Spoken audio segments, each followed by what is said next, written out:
नमस्कार दोस्तों, स्वागत है आपका राजस्थान क्लास में। आज हम बोर्ड मास रूल देखने वाले हैं, बहुत ही आसान भाषा में, जिसमें आपको कोई दिक्कत नहीं आने वाली है ना। आसानी से समझ जाओगे और उसके बाद आप कोई भी क्वेश्चन अगर बोर्ड मास के नियम के ऊपर आएगा तो आसानी से हल कर लोगे। बोर्ड मास के नियम के ऊपर बहुत सारे क्वेश्चन आपको पूछे जाते हैं, जैसे आरआरबी में या एसएससी में, है ना, बहुत सारे क्वेश्चन आते हैं। इसके अलावा स्टेट एग्जाम में भी बहुत सारे इसके क्वेश्चन पूछे जाते हैं। तो ये एक बेसिक रूल है जो सबको आना चाहिए, क्योंकि ये छोटी क्लासों से अपन सीखते आ रहे हैं ना। तो एक बार वापस इसको अच्छे से देख लेते हैं। पहले तो देख लेते हैं बोर्ड मास का नियम का मतलब क्या होता है ना। तो बोर्ड मास में बी का मतलब होता है ब्रैकेट, ओ का मतलब होता है ऑफ, डी का मतलब होता है डिवीजन, एम का मतलब होता है मल्टीप्लाई, ए का मतलब होता है एडिशन और एस का मतलब होता है सब्सट्रैक्शन, है ना। अब इसका मतलब क्या हो, बी का मतलब ब्रैकेट, ब्रैकेट को अपन हिंदी में क्या बोलते हैं, कोष्टक। और कोष्टक हमारे पास होते हैं तीन तरीके के, इसको बोलते हैं बड़ा कोष्टक, ठीक है। ये होता है मंजिला कोष्टक और ये होता है अपना छोटा कोष्टक। ऑफ का मतलब होता है का, है ना, जहां भी बीच में का है, जैसे 240 का 30%, तो का मतलब वो ऑफ ही है ना। तो कोष्टक के बाद अपन ऑफ को हल करेंगे।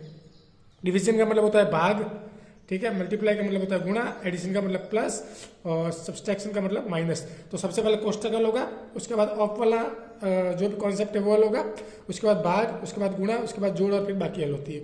अब कोष्टक में भी तीन प्रकार है, तो इसमें पहले कौन हल होगा, तो सबसे पहले छोटा कोष्टक हल होता है, उसके बाद मंजिला कोष्टक, उसके बाद बड़ा कोष्टक, है ना। इसके ऊपर अपन एक क्वेश्चन भी देखेंगे जिससे आपको सब समझ में आ जाएगा किस प्रकार से ये सारा हल होता है। अब आजकल क्या होता है कि आरआरबी और एसएससी एक स्टेप और ऊपर चले गए इसको हल करने को लेकर। तो बी के ऊपर एक अपन और अक्षर जोड़ देते हैं वी, तो इसको अपन अब नियम बोलते हैं वी बोर्ड मास, है ना। वी का मतलब होता है वेनिकुलर लाइन, वेनिकुलर लाइन, और इसको हिंदी में बोलते हैं आबंध रेखा। आपने इसके क्वेश्चन देखे होंगे, जहां पर भी कोई समीकरण आता है ऊपर ऐसी एक लाइन बनी हुई आती है, तो कोष्टक से पहले अपन को उसको हल करना होता है ना, तो इसको बोलते हैं वेनिकुलर लाइन। तो कोई भी समीकरण होगा, अगर उसमें वेनिकुलर लाइन दे रखी होगी तो पहले उसको हल करेंगे, उसके बाद कोष्टक से शुरू करेंगे, है ना। और अगर ये नहीं है तो फिर कोष्टक से अपन शुरू कर देंगे। इसके ऊपर एक क्वेश्चन देख लेते हैं।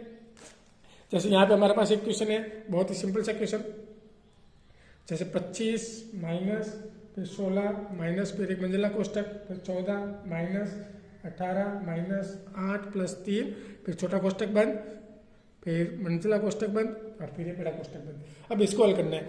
अब हमें यहाँ पर दिख रहा है कि ये एक 8 प्लस 3 के ऊपर एक वेनिकुलर लाइन भी है, आबंध रेखा भी है। तो अब हमें यहाँ पे दिख रहा है कि एक आबंध रेखा पहले ही दिख रही है हमें, तो सबसे पहले हमें इसी को हल करना पड़ेगा। तो चलो हल करते हैं स्टेप बाय स्टेप। जब तक ये हल नहीं हो जाती किसी और को अपन छेड़ना भी नहीं है। तो 25 माइनस 16, इसको ऐसा कैसा लिख देंगे पूरा। अब देखो 18 तक पहुंच गए, अब इसको हल करना है।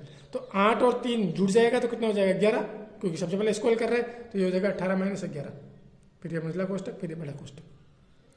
फिर वापस अगले स्टेप में 25 माइनस 16 माइनस, ये सारा ऐसा कैसा रहेगा। अब कौन हल होगा, छोटा कोष्टक हल होगा। तो माइनस 18 में से 11 गया, 18 में से 11 जाएंगे कितना बच जाएगा, 7 बच जाएगा, ठीक है। अब छोटा कोष्टक हल हो गया, मंजिला कोष्टक लगा देंगे। आगे और हल करेंगे 25 माइनस 16 माइनस, अब इसकी बारी हल करने की। तो 14 में से 7 जाएगा तो 7 बच जाएगा, ये लिख दिया, ये मंजिला कोष्टक भी हल हो गया।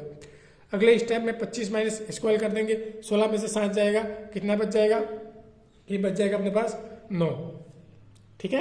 अब 25 में से 9, ये सिंपल सा है, 25 में से 9 घटाएंगे कितना आ जाएगा, ये आ जाएगा हमारे पास 16, ठीक है। तो ये हमारा आंसर है। इस तरीके से सारे बोर्ड मास के नियम के आधार पर सारे सवाल हल होते हैं। ऐसे ही और कॉन्सेप्ट सीखने के लिए हमारे चैनल को जरूर सब्सक्राइब कीजिए।